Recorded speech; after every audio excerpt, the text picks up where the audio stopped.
Ay, Diyos ko po, Rudy, alauna na ata. Nakain ng kain si Yuri, nakalimang saging si Yuri. Ayan guys, yung tira, oh. Ayan, oh. Ganitong saging, oh, 5 piraso binanata ni Yuri, oh. Ayan, oh. Tira na lang niya to, eh. Ayan, oh. Kukunin ko na lang ito, eh. 5 pirasong nakain niya. Sipin nyo guys, oh. Puno to. Niya, kagabi ba? Kahit gabing-gabi na, Diyos ko, Rudy, sabi ko, wag na bibi ko, kasi gabi na. Nakailan ka na? Mama, banana. Ayan na lang yung saging. Itinabi ko na kasi. Ngayon, pinaglalaruan na niya. Saging. Para may ano naman, may ano naman tayo, may saging. Kain tayo guys ng saging, kasaging na lang. Tinaas ko na yung prutas ko kasi nilalaro ni Yuri. Pinagpipisat na yung ano ba yun, kiat-kiat. Alam niyo yung kiat guys, yung maliliit na ano, orange. Pinagpipisat niya, kinukupog lang niya. Ay nako, hindi naman niya sinisip-sip.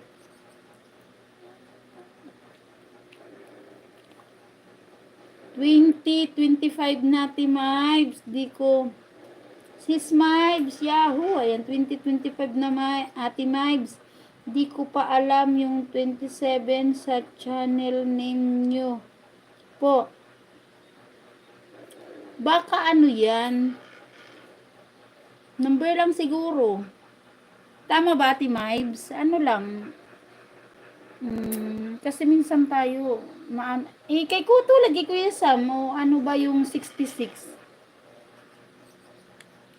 Ano, ay, baka edad ni Kuya Sam? 66? Tinatanong kasi ni Kuya Eric yung 27. Kuya Sam, yahoo! From Sisi Kuy Sheng. Ayan, thank you so much, Sisi Kuy Sheng. Merry Christmas and a Happy New Year. Tawa si Kuya Sam. Kasi nagigits ko si Kuya Eric. 27, baka birthday ng ano, ng anak niya or edad ng anak niya or hindi ko alam. Ayan, naging saging yung ginamos. O, di ba Ate Inday, may saging ako dito. Masarap yung ginamos sa hilaw na saging, yung manibalang. Ano, ikaw lang Ate Inday marunong may ginamos, di ba dati may ginamos ka, pinaglalaway mo kami. Naglalaway talaga ako sa ginamos mo Ate Inday. Dati, sabi ko, sarap naman ang ginamos. Kahit ginamos lang guys, ulam ko. Kahit tuyo nga lang kasi sa totoo lang yung kaluod na yung baboy. Sabi ko, yung bagong taon, maraming magbibili yan ng isda or ano, ginamos kasi pampaano ba, yung bang tawag doon? Kasi kaluod ba, yung maluod ka nalagi sa baboy. Lalo na pag lagi kang manok, baboy. Gusto mong kakain ng himagas ba? Himagas!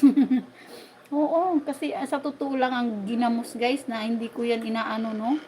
Kahit ganyan lang ang amoy niya, na iba naman talaga syempre ginamos yan eh. Alam nga naman maging mabango yan. Pero may mabango ha. Pwede mo rin yan lagyan ng bawang sibuyas kung gusto nyo. Pero hindi mabango na siya. Pag na ano lang yan, bumabaho pag sobrang tagal na, ng ilang buwan na talaga hindi mo kinakain. Nagiging amoy ano na yung puki. Joke lang. Hindi naman. Walak na naman sa iba, uy. Tatawa yan si Kuya Eric, Kuya Sam. Hindi niya. Sabi ni kasi si Kuya Sheng, yung amo niya naghahagilap ng amoy no. Ano ba yung mabaho no? Ginamos pala yun na tinatago sa rep ni ano. O saan ba yung tinatago? Name ko 6 liter middle name. 7 liters sure name 6. Kaya naging 6. Ayun, yun ang ibig ko sabihin. May mga ano kasi yan eh. May mga kung bakit niya nilagay eh. Ayan o, katulad kasi sinabi ni Kuya Sam. Ayan. Name ko 6 liters. Ayan. Middle name 7. And sure name 6. O, kaya 676. Okay. Naintindihan na.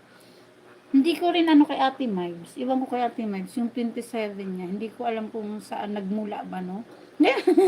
Saan nagmula? Ayan. Saan nagmula?